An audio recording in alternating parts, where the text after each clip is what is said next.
Assalamualaikum warahmatullahi taala wabarakatuh. Bismillahirrahmanirrahim. Alhamdulillah wassalatu wassalamu ala sayyidina Muhammad wa ala alihi washabbihi ajmain. Rabbi shrah li sadri wa yassir li amri wa hlul 'uqdatam min lisani yafqahu qawli. Subhanaka la ilma lana illa ma 'allamtana innaka antal alimul hakim.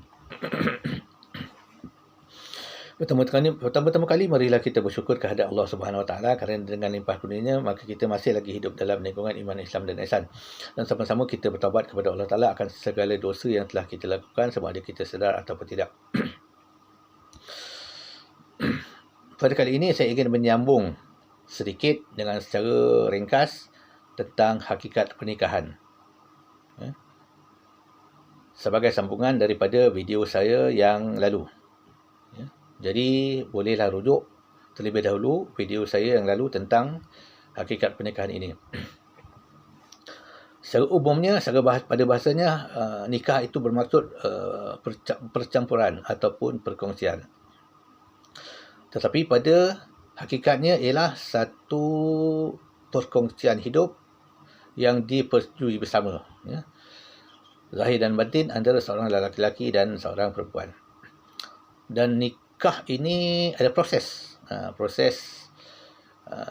yang jelas, yang tetap, iaitu pertama peminangan, yang kedua ijab dan kabul, yang ketiga memberi mahar, dan ketiga proses ini ada akad. Tetapi antara akad ketiga-tiganya itu berbeza. Baik, kita mulakan dengan peminangan. Sebelum peminangan, seorang lelaki biasanya akan berkenal terlebih dahulu dengan seorang perempuan. Paling tidak, mereka saling berpandangan, kemudian timbul perasaan untuk hidup bersama ataupun menikah. Ataupun disebut sebagai, pada zaman ini sebagai jatuh cinta ataupun jatuh hati. Kemudian si lelaki akan melafazkan akad. Maukah engkau berkahwin dengan aku? Si perempuan akan menjawab, mau. Ataupun memadai dengan menganggukkan kepala. Si lelaki memberi akad dan perempuan menerima akad. Tetapi hendaklah kita diketahui akad ini adalah akad tabi'i. Akad tabi'i ataupun akad fitrah. Ia bukan akad syar'i. Kerana setiap orang akan berkata demikian. Tak kira sama ada Islam atau bukan Islam, atau bahkan orang yang tidak percaya pada agama sekalipun, seperti etis. Tetapi apakah akad ini telah sah untuk mengangkat hijab ajnabi? Belum. Kerana hijab ajnabi hanya akan terangkat pada ijab dan kabul, proses ijab dan kabul. Tetapi akad tabi'i ini sebahagiannya telah disahkan sebagai proses pernikahan. Kerana Nabi telah berkata, mafhumnya haram bagi seseorang lelaki meminang seorang perempuan yang telah dipinang. Telah dipinang. Berkenalan ini dan meminta persetujuan ini adalah sebahagian daripada proses peminangan. Sebenarnya, pada hakikatnya. Tetapi pada adatnya di dalam masyarakat ia akan dipersetujui dalam proses yang rasmi. Seorang lelaki akan mengutus wakilnya kepada pihak perempuan, biasanya kedua ibu dan bapa, untuk mengesahkan penerimaan, di mana di dalam majlis itu akan dipertanyakan oleh wakil tentang persetujuan pihak perempuan. Dan apabila telah disahkan, barulah masuk dalam proses ijab dan kabul nanti. Dan proses pengesahan ini pun disertakan dengan akad. Tetapi masih belum akad syar'i, tetap akad tabi'i. Yang belum mengangkat hijab ajnabi antara lelaki dan perempuan. Dan ia termasuk dalam proses awal, yang di mana Nabi mencegah atau menegah atau mengharamkan orang lain meminang perempuan yang telah dipinang. Ya. Dengan arti kata yang lain, proses berkenalan dan proses peminangan yang khusus adalah sama. Ya. Cuma diadatkan oleh masyarakat sahaja. Ya. Baik. Apabila masuk ke proses ijab dan kabul, inilah akad syar'i yang akan mengangkat hijab ajnabi antara lelaki dan perempuan. Ya. Yang melakukan ijab adalah wali dengan disaksikan oleh saksi. Kerana Nabi telah berkata mafhumnya tidak sah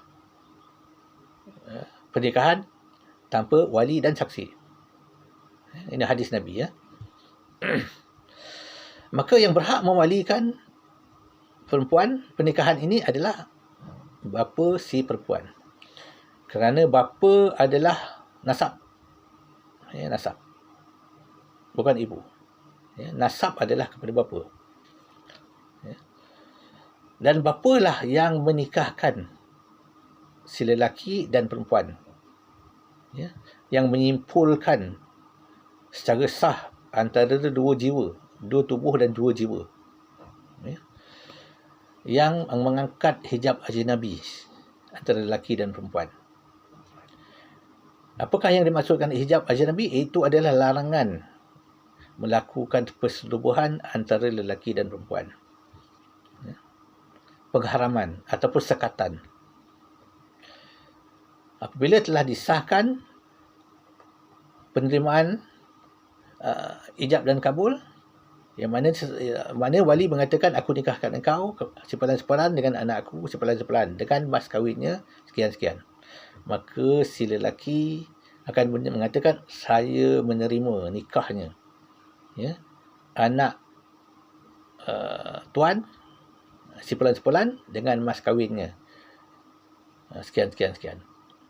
Maka dengan lafaz ini terangkatlah hijab ajnabi antara lelaki dan perempuan, dan mereka disahkan sebagai suami isteri dan boleh melakukan aktiviti ataupun perkara yang tabi'i bagi lelaki dan perempuan, dan mereka dinamakan sebagai suami dan isteri. Baik. Jadi ijab dan kabul ini adalah akad syar'i. Ya, tanpanya tidak sah pernikahan.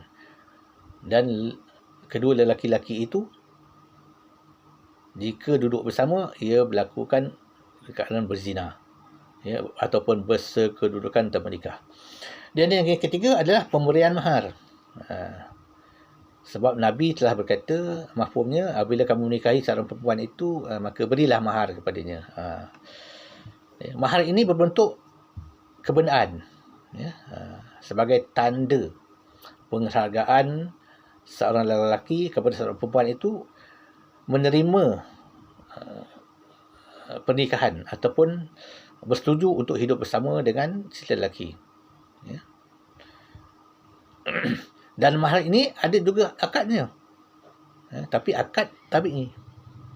Si lelaki akan berkata kepada isterinya, inilah mahar, ya, abang untuk kamu atas pernikahan kita, ataupun apa sahaja bahasa yang memberi maksud yang sama. Jadi proses pernikahan ini dia ada tiga proses: peminangan, ijab dan kabul, dan memberi mahar. Itulah hakikat pernikahan. Maka tidak ada lagi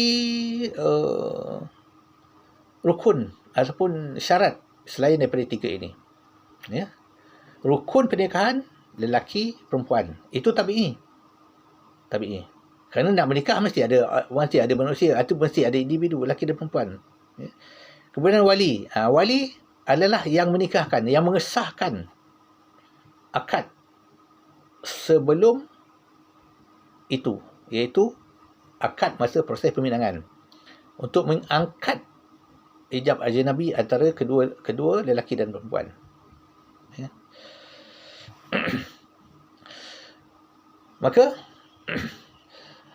jika ada orang yang berkata selepas memberi mahar ada lagi hijab akad untuk mengelakkan berlaku perzinaan dengan isteri, itu adalah tidak benar.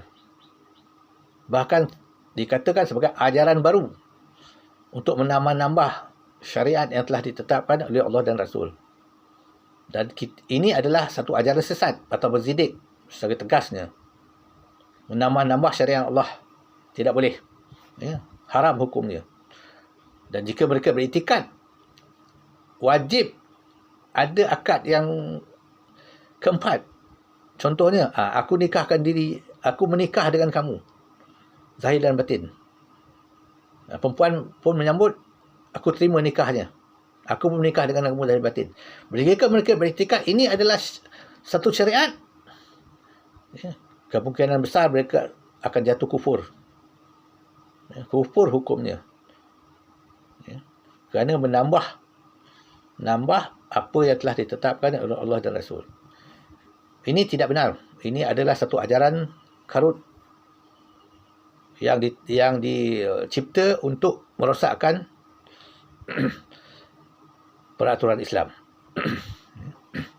Jadi tidaklah kita fahami baik-baik tentang hakikat pernikahan, proses pernikahan dan apa hakikatnya pada setiap proses.